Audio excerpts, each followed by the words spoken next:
In the village of Mzondu, where the earth hummed with the rhythm of drums, a great festival was held every year.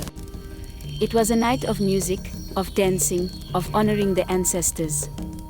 And at the heart of it all stood Thabo, a young man whose hands could make a drum speak. That night, the people gathered in the village square, torches flickering, faces alive with excitement. Elder Mzilikotsi, wise and old, raised his staff and called out to the crowd. Tonight, we honor the ancestors with rhythm. Our greatest drummers will play, but only one will earn the title of the soul of the drum. Drummer after drummer took their turn, each pounding out their best rhythms. But when Thabo stepped forward, the crowd felt something different. His hands danced across the drum with speed and power, as if the spirits themselves guided him. The villagers cheered, their voices rising into the night. Thabo, Thabo, Thabo. Then, the laughter came. Deep, slow, mocking. From the edge of the firelight, a tall figure stepped forward, his black robe lined with shimmering bones. His smile was wide, too wide, filled with something both playful and dangerous. The villagers hushed. Elder Mzilikotsi's face paled. He whispered the name that made even the bravest shudder. Luthando, the one who calls the dead to dance. Luthando clapped his hands slowly, his grin never faltering. Ah, what a beat! What a beat! Even the ancestors must be tapping their feet in their graves. His words sent a chill through the air. Thabo, proud and fearless, only smirked.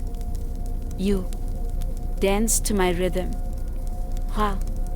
I accept. The crowd gasped, but it was too late. The challenge had been made. The drumming began. Thabo's hands moved like lightning, his rhythm strong, powerful. Luthando only swayed, tapping his foot lazily, grinning like he knew a secret no one else did. Ah, you almost had me there. But not quite. Thabo gritted his teeth, pushing harder, his rhythm growing more intense. Sweat dripped from his brow, his fingers flying over the drum. And then, it happened. A new rhythm. One he had never played before. It poured from his hands, from somewhere deep and unknown. The ground trembled. The air turned cold. A strange wind rustled through the village, and then, a whisper, a breath, a movement in the shadows. The dead had heard the call. From the darkness, ghostly figures rose, their hollow eyes glowing faintly. The villagers screamed as the spirits swayed to Thabo's beat, their bodies moving with an unnatural grace. And then, Thabo's hands froze.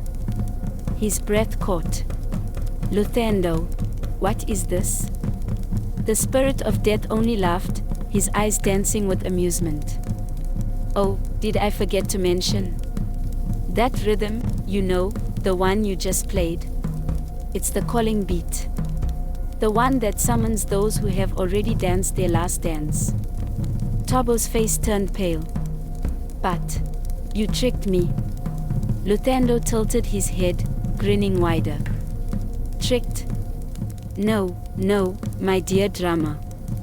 You played the beat. You made them rise. And now, you must lead the final dance. The spirits moved closer, their skeletal fingers reaching for him. Thabo tried to step back, but his feet betrayed him. His body swayed, his arms lifted, and suddenly, he was dancing. Not by choice. Not by will. The rhythm had taken him. The villagers watched in horror as Thabo danced with the dead, his movements no longer his own. Luthando clapped, as if enjoying a fine performance. A deal is a deal. Until it's not. And then, with a final drum beat, Thabo was gone. The spirits faded. The village fell silent. Only the cracked drum remained, abandoned in the dust. From that night on, no one in Mzondu dared to play a drum after sunset. And when the wind whispered through the trees, carrying the ghost of a rhythm, the villagers would shut their doors and whisper a warning. Some dances never truly end,